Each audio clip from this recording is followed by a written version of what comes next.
Quase 4 milhões de estudantes vão fazer o Enem a partir do dia 5 de novembro. Os locais de prova foram divulgados hoje e a informação está disponível na página do participante no site do Enem. Na reta final do principal teste para quem deseja ingressar em uma faculdade, alunos buscam estratégias de estudo e professores dão dicas de como ir bem na prova. Nos últimos dias, antes do Enem, a Isabelle está bem focada. Estabeleceu uma estratégia de estudo. Na verdade, é questão de o que eu tenho mais facilidade e o que cai mais. Então, por exemplo, eu tinha muita dificuldade com matemática e redação, que são as duas de maior peso no Enem. Então, eu foquei bastante nelas. Ela quer cursar psicologia. Já o Paulo vai atrás de uma vaga em arquitetura. E como será a segunda vez na prova, já sabe onde não derrapar. Eu aprendi que eu tenho que deixar o nervosismo mais de lado. Como é muita pressão por falar seu futuro que está em jogo, eu acabo pensando nisso na hora da prova e me desconcentro muito na hora de fazer.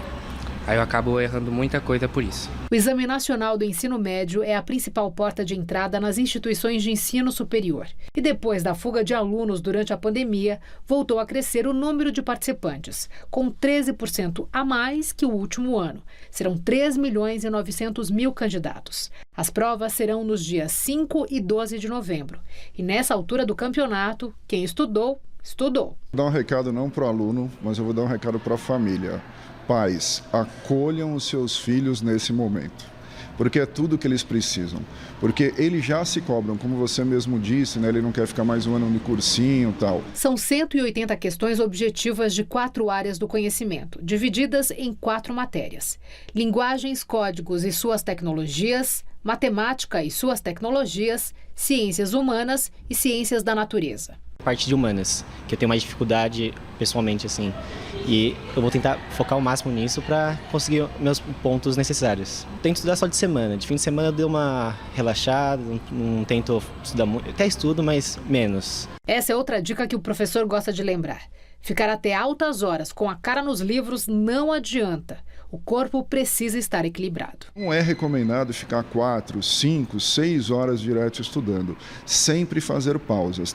Além das 180 questões objetivas, tem também a redação. Tirar 0 nesse ponto do Enem é um dos maiores medos dos estudantes. Na edição passada, quase 130.000 participantes tiveram os textos anulados e apenas 32 alcançaram a tão sonhada nota 1000. E aqui, algumas dicas podem fazer a diferença. O texto dissertativo argumentativo, então o aluno precisa defender uma opinião sobre aquele tema, ele pode utilizar aquilo que está no cotidiano dele, uma coisa que ele viu na rede social. Às vezes o aluno acha que ele precisa ser um Carlos Drummond de Andrade para escrever um texto modelo Enem, mas não, os conhecimentos do aluno contam muito e a banca considera. Há situações que descontam pontos no texto e que podem levar o candidato a zerar na parte escrita do exame, como a folha de redação em branco, porque o texto precisa estar na folha oficial da redação, texto insuficiente, ou texto ilegível ou em língua estrangeira, fuga ao tema proposto, cópia dos textos apresentados no enunciado, escrever a narração de uma história, um depoimento pessoal ou um poema, por exemplo, levarão a nota 0. Também estão vetados desenhos e sinais gráficos impróprios e não pode ter assinatura. São avaliadas 5 competências nessa redação. Cada uma vale 200 pontos.